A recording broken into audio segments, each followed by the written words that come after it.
this tiny little studio on this tiny little Greek island. And today is my day of packing and getting ready for my wonderful little trip to Rhodes. It's going to be a very short trip. So I plan on soaking up as much as I can. And, thinking about that, you'd have a tendency to go in and say, I'm going to plan and do this and that. We're going to do that. And we're going to go here and we're going to go there. And oftentimes, the best thing to do when going to a new place and you want to experience it is to just be quiet about it. Don't overplan things. Don't do all the this and that. We have to try this and we have to try that. And just go. Get up in the morning and take a walk as the sun is spilling through the streets and shops are opening and people are beginning to come out and the day comes alive. That alone, for me anyways, can be maybe one of the best parts of a journey. And thinking about that, perhaps the whole point of what I'm thinking today is that, we just become present with where we are, with what we're doing, who we are in this moment as we are walking along this new street or this sitting at this cafe or pulling out your plein air painting and setting up, that perhaps that is all that is required. You know how you plan a trip and you say and you make all these pre-booking this and then we're going to go do that, and yeah, that's all fun and wonderful, but only if you can be present with it in the moment, what you're doing. And whether you're out sailing on a boat around the island or just slowly, presently walking through the streets and just listening to the conversations, talking with the locals, who they are, what is the feel of the island. And that's what I hope to do. And at least until the afternoons, I will be basically on my own. And these are the things that I intend on doing. Wandering around, setting up my little gouache studies and painting, and speaking with the locals. Who are they? Just getting a feel for the place, because as artists, it's not just something you're looking at that looks good. It's everything else that is supporting that visual image that you want to paint. So yes, I think if you can, each island in Greece, they're all Greek islands. They all have beautiful sea around them. They all have, they speak the same language. We're all basically eating the same foods, drinking the same coffees. And it's coming to the more subtle feel of the place. And that has to do with the history, it has to do with the area, it has to do with the breadth of tourism that's already happening on the island. When you come into a new place and you want to experience it, you have to go beyond the visual and open yourself up to the more subtle frequencies that are happening in this new place. And that's what makes the trip anywhere, even if it's just a trip to the supermarket, it makes it interesting and valid and beautiful. So, those are my thoughts as I'm going about my packing today, what I'm going to be taking with me, being very minimal about it. I don't need to carry a lot of stuff, just as long as I have my painting with me.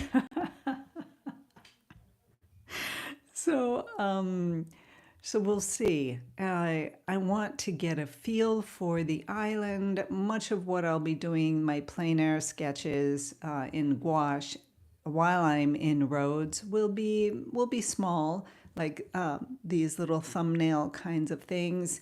Just doing notans and three value sketches, and then doing a color sketch, and just getting a breadth of opportunity to bring home with me, to set up in the studio, to do oil painting studies. I'm not taking oil paints with me.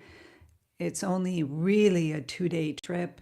We leave on Tuesday, but we don't get there till midnight Tuesday night. And then we have Wednesday, Thursday, and Friday, at least Friday in the mornings, before we have to get back to the airport and come back. So yeah, I guess 2.5 days. So yeah, gouache is the setup. And aside from that, let me show you what.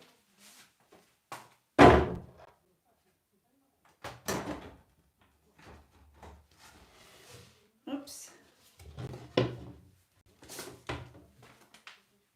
I wanted to. I was looking at this painting that I'm working on, right? And see if you can notice the lower flowers, these ones down here, compared to this one here. So this is my focal area flower, and these are part of the guiding, the movement and things like that. So these flowers are more in the foreground compared to these ones back here. And this one is also in the foreground. It is separate and looks different. But I noticed this morning that these flowers are much warmer, aren't they? They're just much warmer in the tone of the hue of the color. So we've got more yellows and oranges going on in these flowers that are lacking. They're just missing up in that flower. So I need to bring in more of a balance, warm up the lighted areas of this flower petal, of the flower petals in the focal area. And I just thought I would point that out to you as, I just came in the studio this morning and looking at the painting, and I was like, oh, it has been 2 days since I've worked on this painting. And that's the positive thing. That's the positive thing of working on a painting, setting it aside, letting a couple days pass, because while I was painting it, that is not something that I saw. And you think, well, it's right there in front of you. How come you didn't see it? Well, I didn't. There's so much going on, and you're fixing and planning and putting together and getting the structure going. And then when you turn away to do something else and then come back and look at it, you're like, oh, I see that now. That's something that I want to consider and work with and see what happens, right? In this painting, what I'm working with the cooler colors. I chose lemon yellow over the cadmium yellow because lemon yellow is cooler. I'm using raw umber rather than my usual burnt sienna, and the quinacridone rose, which is a cool red with the ultramarine blue as well. I mean, just a primary limited palette, except for the raw umber. But it's giving a colder feel to it, as more spring. It just feels more like it's spring. And I want the foreground flowers, like the three lower ones that I showed you, to be warmer, just to have for the contrast and for the emphasis to happen. And so the actual focal area, the big focal point flower, is just a little bit too cool right now. So I need to go back in and work with that. Uh, my plans for today are, one, to pack, make sure I'm ready, just get everything ready, and then come back and work on this apple blossom painting, which I absolutely love. So that's the plan for today, you guys. Tomorrow I will be here. Sometime. I may come on earlier depending on when we are leaving and how ready things are. So I will be coming in this week whenever I can. So I will try to be on the usual time, but obviously I cannot guarantee that with all the travel that will be going on. So I'm really excited, super, super excited. Super excited about this apple blossom painting and super excited about the upcoming trip tomorrow. So with that, you guys, be inspired, be creative, be you, and have a fabulous, fabulous week.